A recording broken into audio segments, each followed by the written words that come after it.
13 октябрдагы Жогорку кеңештин кезексиз жыйынында Кыргызстан фракциясынын лидери Канат Исаев парламенттин спикери болуп шайланды. Төрагалыкка Исаевдин талапкерлиги жалгыз көрсөтүлүп, аны 78 депутат колдосо, 2 депутат каршы добушун берди. Жаңы дайындалган спикер учурдагы абалга байланыштуу президент кызматында калышын, өлкөдө саясий кризис жоюлуп, жаңы премьер-министрди дайындап, алдыда Жогорку кеңештин шайлоосу тургандыктан мамлекет башчыга мөөнөт берилиши керектигин жана парламенттик башкарууну колдоорун билдирди. Мамлекетти башкаруу боюнча президентти башкаруу кылышыбыз керек, вице-президент кылышыбыз керек деген оюнду айтпады эле Сары Жапаров. Сиз жаңы спикер катары пикириңиз кандай? Мен жеке оюм биз парламенттик башкаруудан баш тартпашыбыз керек. Мындан улам Садыр Жапаров менен Канат Исаевдин пикиринде мамлекеттик башкарууда карама-каршылык жаралды. Себеби Исаев парламенттик башкарууну колдосо, Жапаров президенттик башкарууну колдоорун билдирген. Бул көрүнүштү саясий талдоочулар алардын конституциялык укугу катары эсептешет. Анткени иш жүзүнө келгенде бул маселе Жогорку кеңеш аркылуу чечилет. Эгерде баш мыйзамга өзгөртүү киргизилсе, кеминде 6 ай керектелип, бул убакытта саясий талдоочулардын, окумуштуулардын ою камтылып, саясатчылардын пикири дебат аркылуу талкууланып, жүйөлүү аргументтер келтирилип, салмактуу ойлор камтылуусу абзел.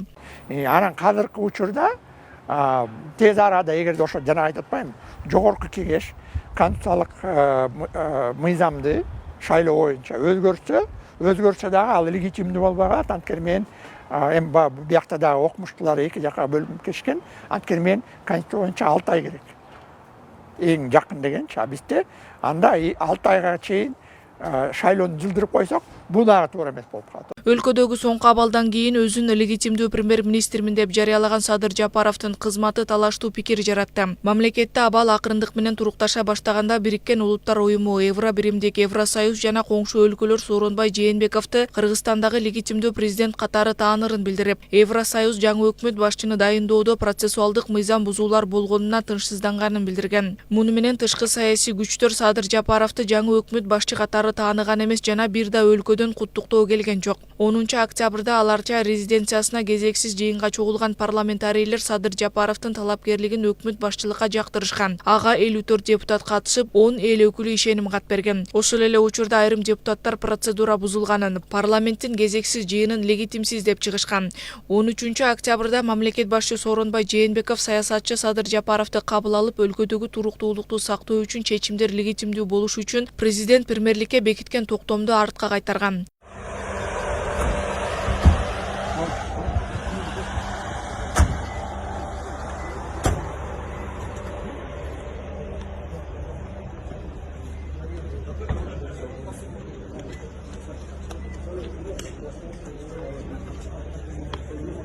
Он 4 октябрда Атамекен партиясынын лидери Өмүрбек Текебаев, Садыр Жапаров, Камчыбек Ташиев жана президент Сооронбай Жээнбеков менен жолугуп, стабилдүүлүк үчүн Жапаровдун талапкерлигин өкмөт башчылыкка колдоорун билдирди.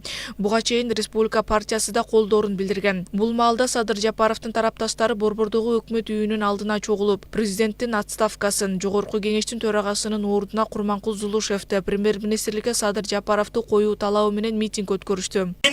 Садыр Жапаровду колдоп турганы дүйнө жүзү көрүп атат. Мен дагы Кыргыз элинде калган келе албаган калайык калкка кайрылып кетет элем.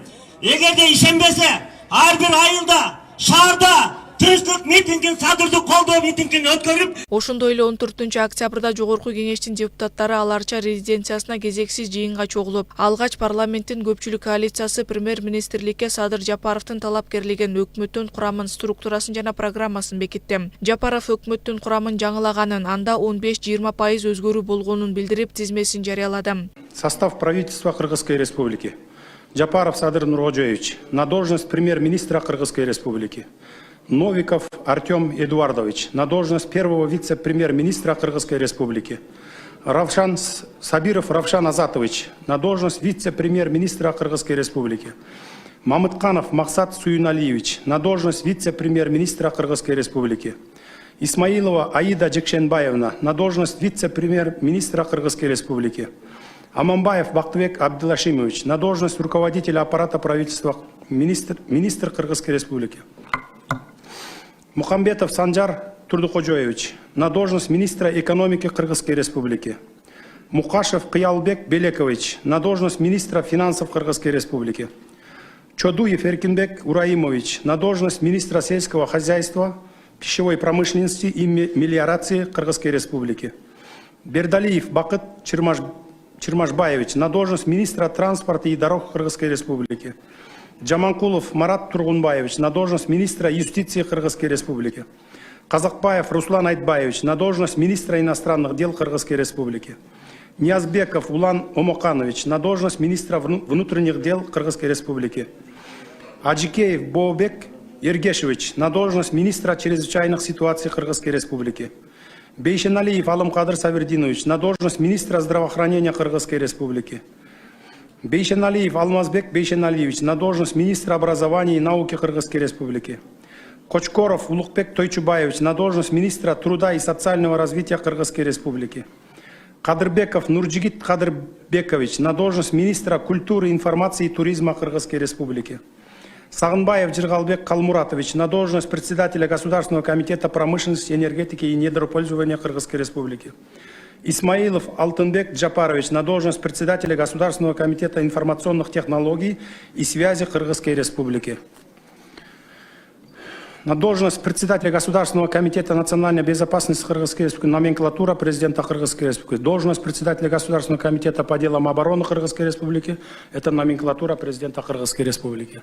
Жогорку кеңештин кезексиз жыйынында депутат Мыктыбек Абдылдаев парламенттин жетекчилигине өкмөт башчылыкка көрсөтүлгөн адамдарда мыйзам маселесинде маселе бар экенин айтып, спикер Канат Исаев менен премьерликке талапкер Садыр Жапаровго байланыштуу бул көрүнүштү парадокс деп атап, муну башкы прокуратура караш керектигин белгиледи. Эч кимиңиздер капа болбошуңуздар керек.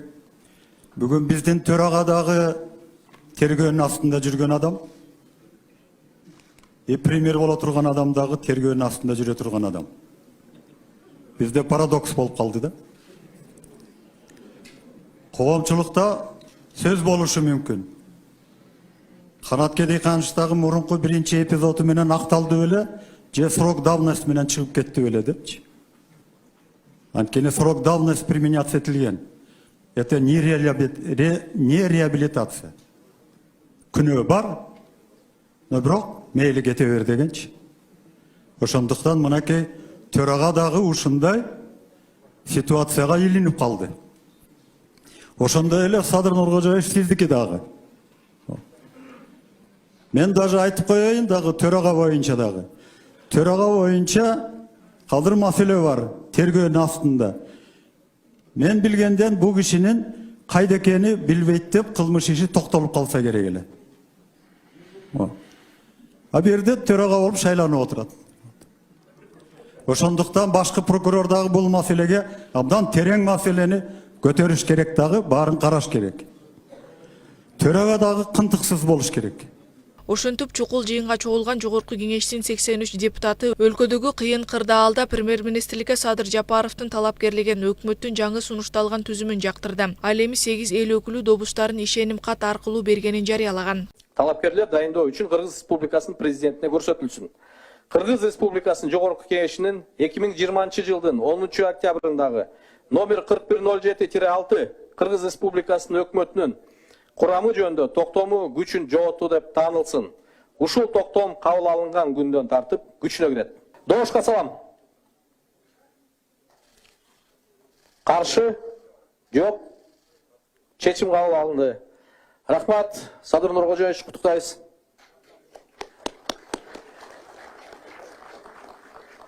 Мындан сырткары Садыр Жапаров сот аркылуу жарандык активисттерге, саясий оппоненттерге, журналисттерге басым болушуна каршы экенин, бул боюнча күч түзүмдөрүнү айтып жатканын билдирген. Бул туурасында саясатчы Равшан Жээнбеков Фейсбукка жарыялаган видеосунда айтып, анда Садыр Жапаров менен өлкөдөгү саясий, социалдык, экономикалык азыркы оор абалды талкуулап жатканда билдиргенин айткан. Жаңы премьер-министр Садыр Жапаров менен жолугушуп, өлкөдөгү саясий, социалдык, экономикалык азыркы оор абалды талкууладык.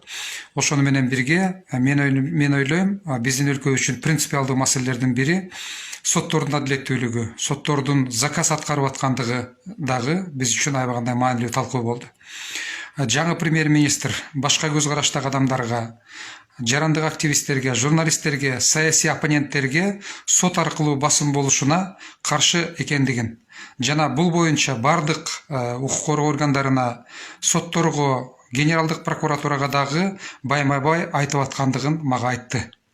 Мындан арадагы массалык маалымат каражаттар аркылуу ушул боюнча көбүрөөк басым жасап айтып турарын белгиледи. 4 октябрдагы парламенттик шайлоонун жыйынтыгынан кийин өлкөдө саясий кризис башталган. 6 октябрга караган түнү митингчилердин талабы менен Садыр Жапаров абактан бошотулган. Андан бери парламенттин депутаттары 2 жолу чукул жыйынга чогулуп, Жапаровдун премьерликке көрсөткөн талапкерлигин жактырып бекиткенин жарыялаган. Бирок ал чечимдердин мыйзамдуулугу суроо жараткандыктан маселе жогорку кеңеште кайра каралды. Акыл Аймаратова, Тилекеш Оңкулов, Next TV күндүн темасы үчүн.